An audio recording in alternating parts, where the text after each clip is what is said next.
नमस्कार दोस्तों, हिंदी साहित्य के एक और न्यू वीडियो में आपका सहृदय स्वागत है। प्रिय दोस्तों, आज के इस वीडियो के माध्यम से मैं डिस्कस करने वाला हूं एमए हिंदी साहित्य के सेकेंड सेमेस्टर के चौथे पेपर के बारे में, जिसका नाम है प्रयोजन मूलक हिंदी।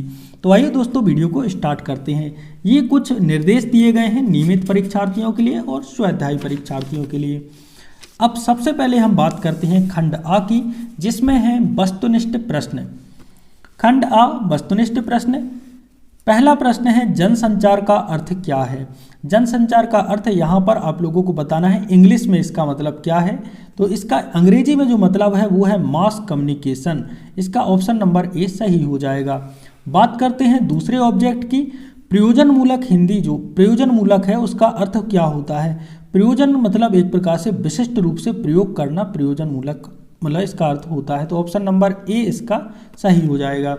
बात करते हैं हमारे तीसरे ऑब्जेक्ट की। ट्रांसलेशन का क्या अर्थ है।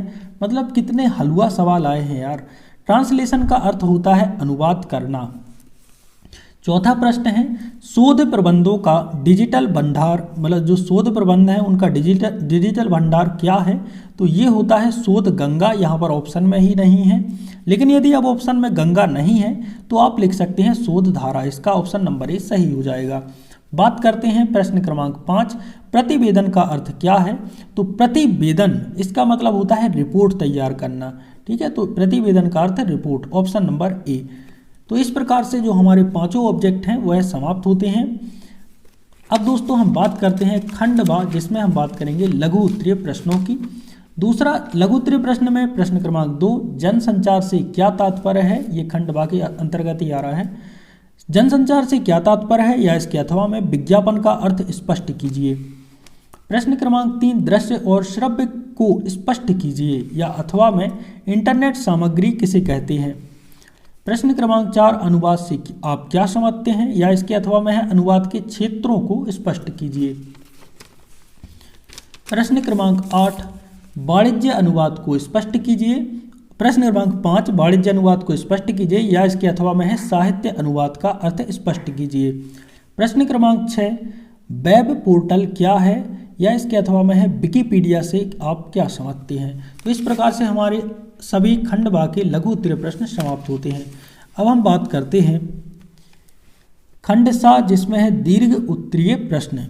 दीर्घ उत्तरीय जो प्रश्न है उसमें जो पहला प्रश्न है जनसंचार माध्यम, जो माध्यम है उनका वर्णन कीजिए या इसके अथवा में जनसंख्या की विभिन्न चुनौतियों को स्पष्ट कीजिए। प्रश्न क्रमांक 8, पटकथा लेखन का स्वरूप व महत्व प्रतिपादित कीजिए या इसके अथवा में है संवाद लेखन से क्या तात्पर्य है, संवाद लेखन कला की विशेषताएं लिखिए। प्रश्न क्रमांक 9, हिंदी अनुवाद की प्रयोजनीयता के महत्व को स्पष्ट कीजिए या इसके अथवा में अनुवाद के प्रकारों का वर्णन कीजिए। प्रश्न क्रमांक 10, प्रशासनिक शब्दावली को 100 उदाहरण यानी कि उदाहरण सहित समझाइए। किन्हीं 5 विभागों के नाम हिंदी व अंग्रेजी में लिखिए या इसके अथवा में पदनामों का अनुवाद क्या है। 10 प्रशासनिक पदनामों का हिंदी अंग्रेजी में उल्लेख कीजिए। प्रश्न क्रमांक 11, डिजिटल लाइब्रेरी से आप क्या समझते हैं अथवा सोशल मीडिया को स्पष्ट कीजिए। तो इस प्रकार से जो हमारा चौथा प्रश्न पत्र है यह समाप्त होता है। आई होप दोस्तों आपको ये वीडियो पसंद आया होगा। वीडियो पसंद आया है तो वीडियो को एक लाइक। मिलते हैं एक और नए वीडियो के साथ, तब तक के लिए जय सिया राम।